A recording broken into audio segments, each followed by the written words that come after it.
ঠাকুর একদিন ভক্তদের বললেন, গৌরাঙ্গের সাঙ্গপাঙ্গ দেখেছিলাম, ভাবে নয়, এই চোখে।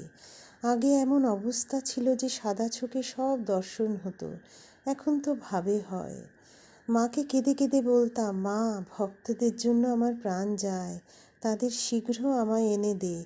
যা যা মনে করতাম তাই হতো।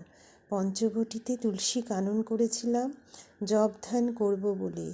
বাখারির বেড়া দেবার জন্য বড় ইচ্ছা হলো। তারপরেই দেখি জোয়ারে কতগুলি বাখারির আটি, খানিকটা দড়ি ঠিক পঞ্চবটির সামনে এসে পড়েছে। ঠাকুরবাড়ির একজন ভারী ছিল, সে নাচতে নাচতে এসে খবর দিলে। যখন এই অবস্থা হলো, পূজা আর করতে পারলাম না।